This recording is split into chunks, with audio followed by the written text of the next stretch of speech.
We're going to discuss primary and secondary sources.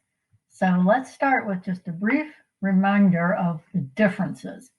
A primary source is the first evidence of something that happened, and it was created by someone who was at the event or involved with it.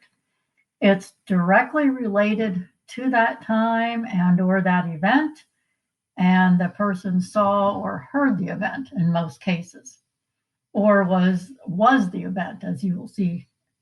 It is original documents, objects, photographs, etc. Examples of this can include things like interviews, art, maps, any firsthand account that's been published, emails, journals, diaries, newspaper articles, letters, speeches, and so on. A secondary source was created after the event, but is often based on primary sources. Sometimes a secondary source will give an opinion. Of course, a primary source could give an opinion also, because it could be the opinion of the person that was involved with the event. Usually there are many copies of the secondary source, but not always many copies of a primary source.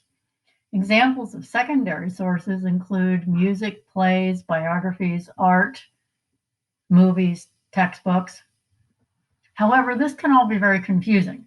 For example, a painting or a photo is often a primary source because the person doing the artwork is doing it or taking the photo as the event happened.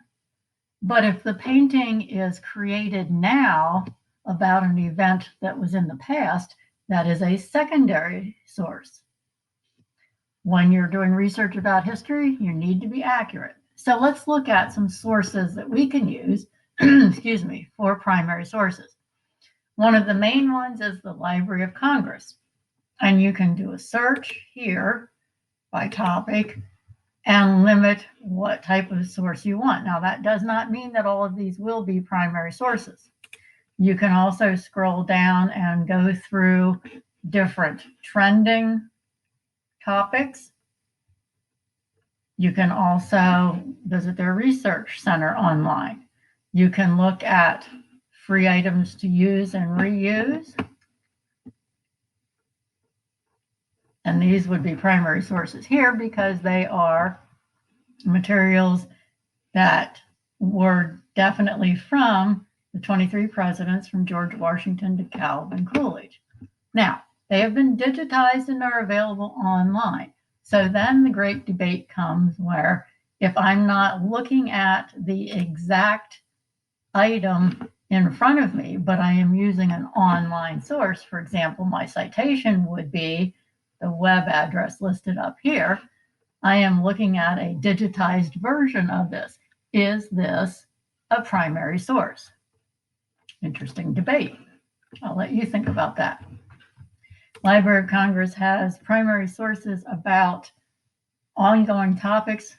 Since it's springtime and it's spring training season, let's look at their primary sources for baseball. I did a search for primary sources on baseball, and I got all of these. They're downloadable as a PDF in many cases. Some are a quick photo or video. So let's look at Science Explains Babe Ruth's home runs. Okay. And here is from the Richmond Times-Dispatch, the original article, digitized version. Okay. Here would be the information you would need for your citation, and you would put it in the correct format based on what you're using. Here at school, we use MLA 8 currently. You can view different images, enlarge or change the text to see better. You can download as text or PDF. So Library of Congress is one great source for primary sources. In the next video, we'll not only look at another one, but we'll also talk a little more in depth about how to evaluate primary sources.